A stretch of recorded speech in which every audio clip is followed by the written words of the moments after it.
Oman breaking ന്യൂസിലേക്ക് സ്വാഗതം. ഒമാനിലെ വിവിധ വാർത്തകൾക്കായി ഈ ചാനൽ സബ്സ്ക്രൈബ് ചെയ്യൂ. ICICI ബാങ്ക് NRI അക്കൗണ്ട് ഉടമകൾക്ക് വിദേശ ഫോൺ നമ്പർ ഉപയോഗിച്ച് ഇന്ത്യയിൽ UPI പേയ്മെന്റ് നടത്താം. NRI NRO അക്കൗണ്ടിലൂടെ യൂട്ടിലിറ്റി ബില്ലുകൾ, വ്യാപാര കൊമേഴ്സ് ഇടപാടുകൾ നടത്താം. ബാങ്കിന്റെ മൊബൈൽ ആപ്പ് മൊബൈൽ പേയിലൂടെ ഈ സേവനം ലഭിക്കും. നാഷണൽ പേയ്മെന്റ്സ് കോർപ്പറേഷൻ പേയ്മെന്റ് ഗേറ്റ്വേയിലൂടെയാണ് ഈ സേവനം ലഭ്യമാക്കുന്നത്. US, UK, UAE, Canada, Singapore, Australia, Hong Kong, Oman, Qatar, Saudi Arabia എന്നീ 10 രാജ്യങ്ങളിൽ ഈ സൗകര്യം ലഭ്യമാണ്. ഇന്ത്യയിൽ QR കോഡ് സ്കാൻ ചെയ്ത് UPI പേയ്മെന്റുകൾ നടത്താം. 10 രാജ്യങ്ങളിലുള്ള ഇന്ത്യക്കാർക്ക് അവരുടെ ഫോൺ ഇന്ത്യൻ നമ്പറിലേക്ക് മാറാതെ തന്നെ UPI ഉപയോഗിക്കാമെന്ന് ICICI bank digital channels and partnerships മേധാവി സിദ്ധാർത്ഥ മിശ്ര അറിയിച്ചു. Indian embassy open house May 17 വെള്ളിയാഴ്ച നടക്കും. എംബസി ഹാളിൽ ഉച്ചയ്ക്ക് 2:30 ആരംഭിച്ച് 4 മണിക്ക് അവസാനിക്കും. അംബാസിഡർ അമിത് നാരംഗും പരിപാടിയിൽ പങ്കെടുക്കും. ഒമാനിൽ താമസിക്കുന്ന ഇന്ത്യക്കാരായ പ്രവാസികൾക്ക് പരാതികൾ ബോധിപ്പിക്കുന്നതിനും വിവിധ വിഷയങ്ങളിൽ എംബസിയുടെ സഹായങ്ങൾ ലഭ്യമാക്കുന്നതിനും അവസരം ലഭിക്കും. അതേസമയം ഓപ്പൺ ഹൗസിൽ നേരിട്ട് പങ്കെടുക്കാൻ സാധിക്കാത്തവർക്ക് 98282270 എന്ന നമ്പറിൽ മുൻകൂട്ടി രജിസ്റ്റർ ചെയ്യാവുന്നതാണ്. ഓപ്പൺ ഹൗസ് സമയത്ത് ഇവരെ എംബസി ഉദ്യോഗസ്ഥർ ബന്ധപ്പെടുമെന്നും അധികൃതർ അറിയിച്ചു. സംസ്ഥാന ഹജ്ജ് കമ്മിറ്റി മുഖേനയുള്ള ഈ വർഷത്തെ ഹജ്ജ് യാത്രയുടെ കൊച്ചി രാജ്യാന്തര വിമാനത്താവളത്തിലെ ഒരുക്കങ്ങൾ പുരോഗമിക്കുന്നു. അഡീഷണൽ ജില്ലാ മജിസ്ട്രേറ്റ് ആശ C. എബ്രഹാമിന്റെ അധ്യക്ഷതയിൽ ചേർന്ന യോഗം മുന്നൊരുക്കങ്ങൾ വിലയിരുത്തി. 1,00,000 ചതുരശ്ര അടിയിലാണ് ക്യാമ്പ് ഒരുക്കുന്നത്. ഈ മാസം 24 മുതൽ ജൂൺ 10 വരെയാണ് ഹജ്ജ് ക്യാമ്പ്. 4,474 പേരാണ് കൊച്ചി വിമാനത്താവളം വഴി ഹജ്ജിന് പോകുന്നത്. ഇതിൽ 1,826 പേർ പുരുഷന്മാരും 2,448 പേർ സ്ത്രീകളുമാണ്. ലക്ഷദ്വീപിൽ നിന്നുള്ള 93 പേരും തമിഴ്നാട്ടിൽ നിന്നുള്ള 105 പേരും കർണാടകയിൽ നിന്ന് 2 പേരും കൊച്ചി വഴിയാണ് പോകുന്നത്. സൗദി എയർലൈൻസാണ് കൊച്ചിയിൽ നിന്നും സർവീസ് നടത്തുന്നത്. 26-ന് ഉച്ചയ്ക്ക് 12:30 279 ഹാജിമാരുമായി ആദ്യ വിമാനം പുറപ്പെടും. ജൂൺ 9-ന് അവസാനിക്കുന്ന രീതിയിൽ 16 സർവീസുകളാണ് നടത്തുന്നത്. കൊച്ചി കൂടാതെ കോഴിക്കോട്, കണ്ണൂർ എംബാർക്കേഷൻ പോയിന്റുകളിൽ നിന്നും ഹാജിമാർ യാത്ര ചെയ്യും. ഹജ്ജ് യാത്ര എളുപ്പവും സൗകര്യപ്രദവുമാക്കുന്നതിന് സിയാലിൽ ഇതുവരെ സ്വീകരിച്ച കാര്യങ്ങൾ അഡീഷണൽ ജില്ലാ മജിസ്ട്രേറ്റ് വിലയിരുത്തി. സിയാൽ കോൺഫറൻസ് ഹാളിൽ ചേർന്ന യോഗത്തിൽ ഹജ്ജ് കമ്മിറ്റി അംഗങ്ങളായ K. സഫർ കയാൽ, EP മുഹമ്മദ് റാഫി തുടങ്ങിയ വിവിധ ഉദ്യോഗസ്ഥർ പങ്കെടുത്തു. ഗാസയുടെ വടക്ക് തെക്ക് മേഖലകളിൽ ഒരേ സമയം ഇസ്രായേൽ ആക്രമണം കടുപ്പിക്കുന്നു. തെക്കൻ മേഖലയായ റഫ, ഗസ സിറ്റിയിലെ ജബാലിയ മേഖലകളിൽ നിന്നും സുരക്ഷിത പ്രദേശം തേടി ഫലസ്തീനികൾ കൂട്ടത്തോടെ പലായനം തുടരുകയാണ്. ഗാസയിലെ ഏറ്റവും വലിയ അഭയാർത്ഥി ക്യാമ്പായ ജബാലിയയിലെ പ്രധാന മേഖലകളിൽ ഇസ്രായേൽ സൈന്യം ടാങ്കുകൾ വിന്യസിച്ചു. വ്യോമാക്രമണത്തിൽ നിരവധി വീടുകളാണ് തകർന്നത്.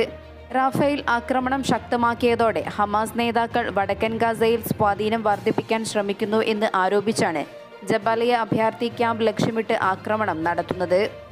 കരയാക്രമണത്തിന്റെ മുന്നോടിയായി ഒഴിപ്പിക്കൽ മുന്നറിയിപ്പ് നൽകിയ റഫേൽ നിന്നും 3.6 ലക്ഷം പേരാണ് ഇതിനോടകം അഭയാർത്ഥികളായതെന്നാണ് ഐക്യരാഷ്ട്രസഭയുടെ കണക്ക്.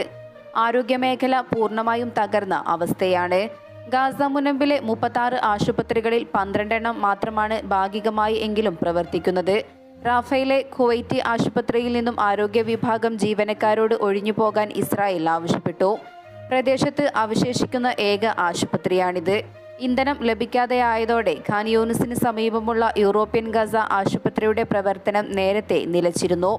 ഈജിപ്തുമായി ബന്ധിപ്പിക്കുന്ന റഫ ഇടനാഴി അടച്ചതോടെ ഗുരുതര രോഗികളെ വിദഗ്ധ ചികിത്സയ്ക്ക് കൊണ്ടുപോകാൻ കഴിയാത്ത അവസ്ഥയാണ്.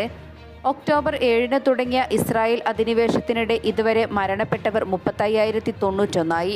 കഴിഞ്ഞ 24 മണിക്കൂറിനിടെ 57 പേരാണ് കൊല്ലപ്പെട്ടത്. നിരവധി മൃതദേഹങ്ങൾ പുറത്തെടുക്കാനാകാതെ കെട്ടിടാവശിഷ്ടങ്ങൾക്കിടയിൽ കുടുങ്ങിക്കിടക്കുന്നുണ്ടെന്നും ഗാസ ആരോഗ്യ മന്ത്രാലയം അധികൃതർ സൂചിപ്പിച്ചു. ഒമാൻ ഭരണാധികാരി സുൽത്താൻ ഹൈത്തം ബിൻ താരിഖിന് അറബ് പാർലമെന്റിന്റെ ലീഡർഷിപ്പ് അവാർഡ്സ്. അറബ് രാഷ്ട്രങ്ങളുടെ പ്രശ്നങ്ങൾ പരിഹരിക്കാനായി സുൽത്താൻ നടത്തിയ സേവനങ്ങൾ പരിഗണിച്ചാണ് അറബ് പാർലമെന്റിന്റെ ആദരവ് നൽകിയത്. സുൽത്താനെ പ്രതിനിധീകരിച്ച് അന്താരാഷ്ട്ര ബന്ധങ്ങളുടെയും സഹകരണ കാര്യങ്ങളുടെയും ഉപപ്രധാനമന്ത്രിയും സുൽത്താന്റെ പ്രത്യേക പ്രതിനിധിയുമായ Sayed Asad bin Tariq al Saud awards ഏറ്റുവാങ്ങി. Arab parliament speaker Adil Abdulrahman al അസൂമിയും പ്രതിനിധി സംഘവും ഓഫീസിലെത്തിയാണ് പുരസ്കാരം കൈമാറിയത്. അവാർഡ് ദാന ചടങ്ങിൽ Shura council speaker Khalid bin Hilal al Mawali, Arab parliament അംഗങ്ങൾ എന്നിവർ പങ്കെടുത്തു. 2 ദിവസത്തെ ഔദ്യോഗിക സന്ദർശനത്തിനെത്തിയ ഒമാൻ ഭരണാധികാരി സുൽത്താൻ ഹൈത്തം ബിൻ താരിഖിന് കുവൈറ്റിൽ ഊഷ്മള വരവേൽപ്പ്.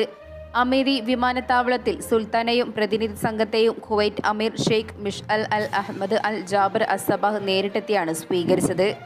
തുടർന്ന് ഇരു രാജ്യങ്ങളുടെയും പതാകകളുടെ പശ്ചാത്തലത്തിൽ സുൽത്താന്റെ വാഹനവ്യൂഹത്തെ ബയാൻ പാലസിലേക്ക് ആനയിച്ചു.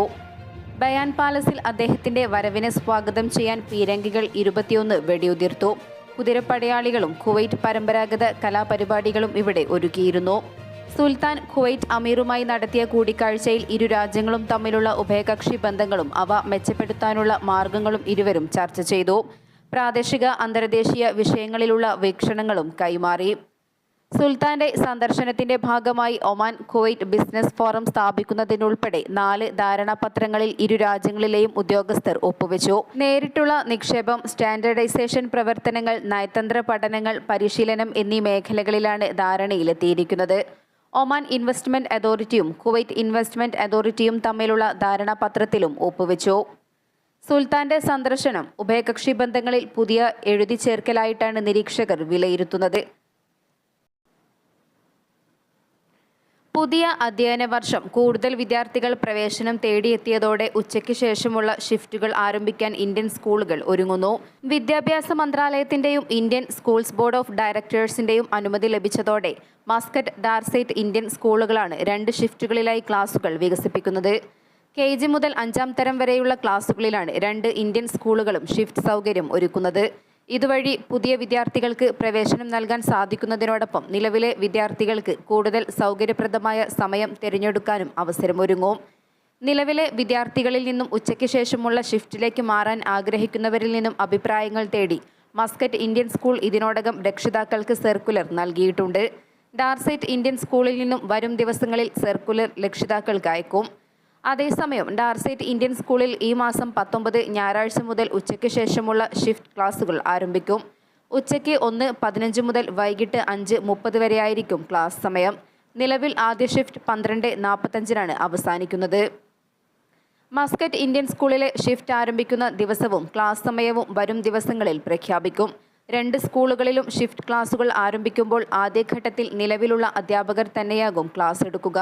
പുതിയ റിക്രൂട്ട്മെന്റ് ഇതിനോടകം ആരംഭിച്ചിട്ടുണ്ട്. നിയമനം കൂടി പൂർത്തിയാകുന്നതോടെ കൂടുതൽ അധ്യാപകരുടെ സേവനവും ലഭ്യമാകും.